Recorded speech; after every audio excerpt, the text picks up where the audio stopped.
The deconstruction has begun. Let's see if this pays off. Not just the opening lyrics to this album. Set it up, now send it home. Apt words indeed, as you join me as I deconstruct this album. Seriously, I'm not working with this dickhead anymore. He's a fucking idiot.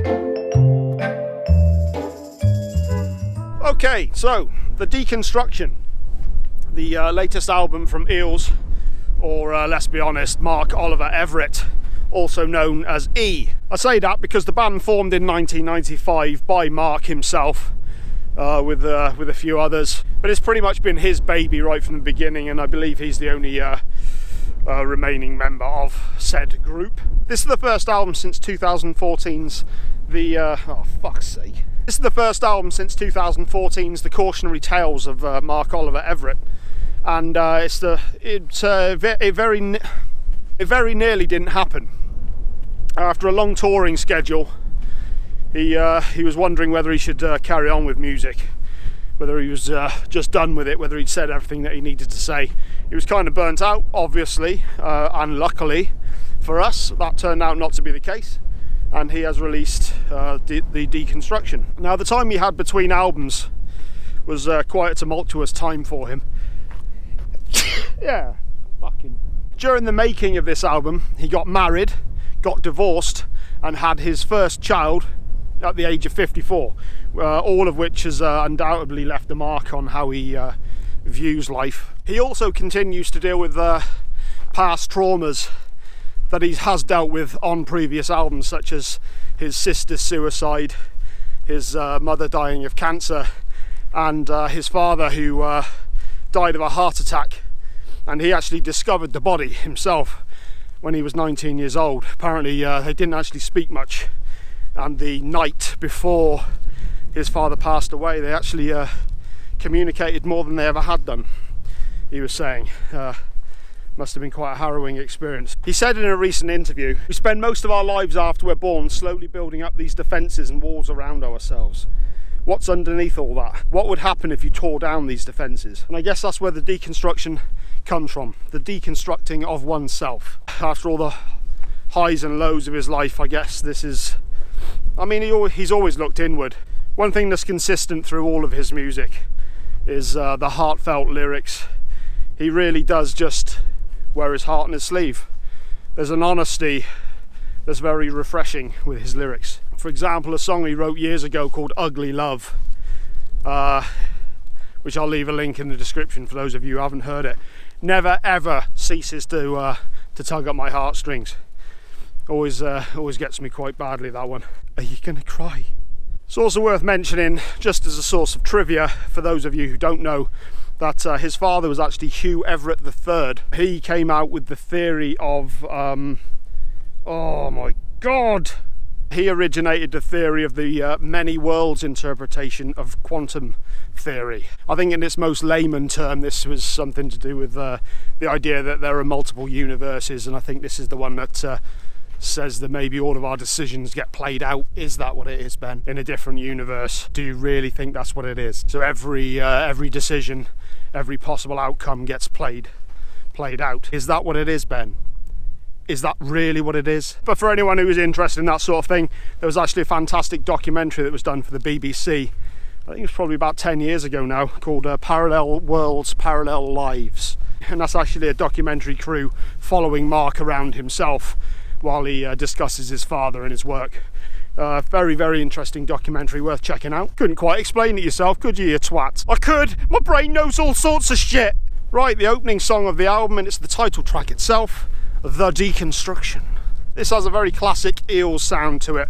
The entire album does. There's a particular production style to his albums that I particularly enjoy. It feels very spacious, and you can hear the individual instruments Everything has kind of a room to breathe. I didn't find out how many of his albums he's produced, but he produced this one. You couldn't even be bothered looking, could you?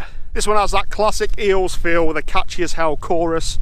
There's strings in here, almost kind of has a Burt Bacharach doing a Bond theme kind of vibe to it. Next up we have Bone Dry, and I assume this is about, I'm guessing this is about the divorce that he went through. Apologies if that's wrong. I'm sure Mark's watching this. And this has a sort of 50s, 60s swinging groove. It's a stone cold groove, my man.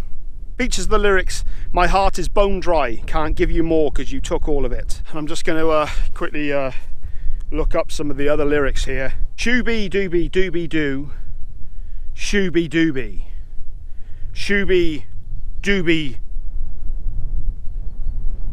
dooby doo. Deep. Next up is The Quandary, and this is just a brief interlude piece. I think it's about 50 seconds long. We go into Premonition. Really, really loved this one. Very beautiful song. I mentioned Ugly Love earlier. This has a similar kind of feel and tone to it. It's not the weight you carry, it's how you carry it. We can get through anything, we can take the hit. Obviously this is just my interpretation on this, but I was wondering if this was written about his son and his new perspective on life since the divorce, and coming to terms with a few things. From the mouth of babes. The ramblings of a twat. Rusty Pipes is up next, and for some reason I didn't make a note on this one, so let's have a quick listen. Fuck you.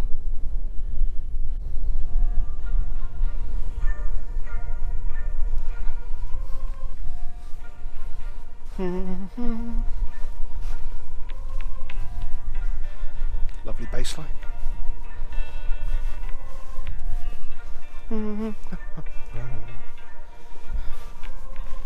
Rather gentle on these wonderful hills.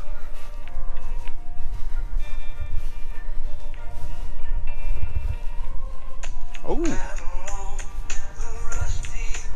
what a lovely groove. Well, I think that says it all. I think I got away with that one. Next up we have The Epiphany. Quite a sad song, this one. This was Mark singing over strings, the saddest of all strings. My old friend, please take me back to those halcyon days, so far gone now, can I just go back? Wanting to go back to a purer time, I guess, before life just hands you a pile of shit. Today is the Day is up next. This was far more upbeat. This was much more in the style of Mr. E's Beautiful Blues, I found. A more up-tempo. Hey, I mean, don't get me wrong.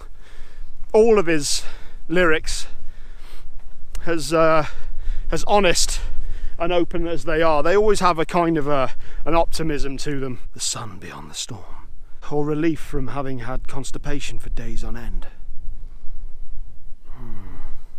Today is the day. It starts right here. Live in the now, I guess. It's all good.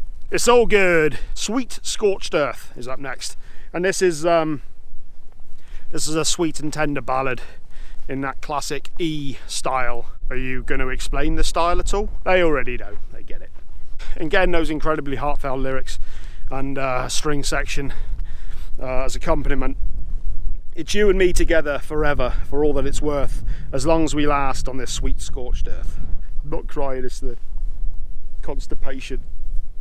Up next is another interlude piece entitled Coming Back, before going into Be Hurt.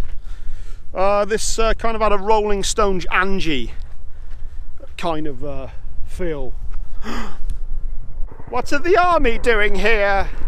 Why are the army here? I'm just trying to do a review. Be Hurt, you know you can take it. You're not going to let it destroy you. Yeah, a song of hope. Rising from the fall. Getting back up on your feet and dusting yourself off and moving on. Fuck yeah! Another helicopter, Cody! There are so many flying machines!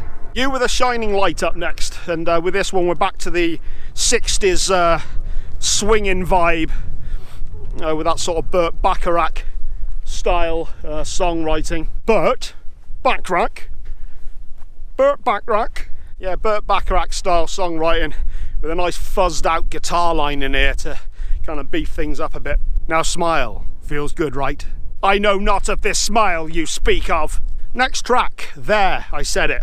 Piano driven ballad, this one, that reminded me very much of one of his earlier songs, True Original. I love you, there, I said it. What is this thing you humans call love? Up next is Archie Goodnight. This is pretty much a lullaby to his son, Archie,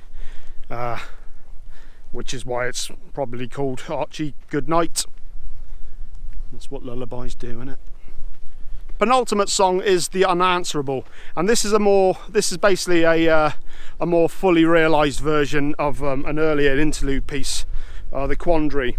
And in this one we get some added synth, some orchestration, and some la la la ring, or la la la la la la la la la. Final song of the album, In Our Cathedral. Appropriately enough, this has a real church vibe to it. There's a kind of echo and ambience that reminds you of being in a church. We are safe, we are free, always were and always will be. Nothing can hurt us here in our cathedral. It's a nice enough song to close the album, and kind of reminded me of A Wonderful World. All right? Fucking morons. Before I was rudely interrupted by people who felt they had the right to be out here just like I did. Not a bad album. Definitely some very strong stuff on here. I personally enjoyed a lot of it. I thought there was some great stuff on here. The first half of the album in particular I enjoyed quite a lot. Highly recommend that you check it out though yourself. Don't take my word for anything. Always do your own shit. On Tuesday I should finally have my Ginger Wildheart review of an album that actually came out a month ago and I only found out about it the other day, which is wrong of me because I'm a huge Ginger Wildheart fan. That'll be out on Tuesday. On Thursday I'll have my next subscriber request, which will be Magma by Gojira. So make sure you come back. If you haven't already, like and subscribe, or just subscribe, or just like, just do something. Just do something. Yeah? Just do something. And I'll be back then.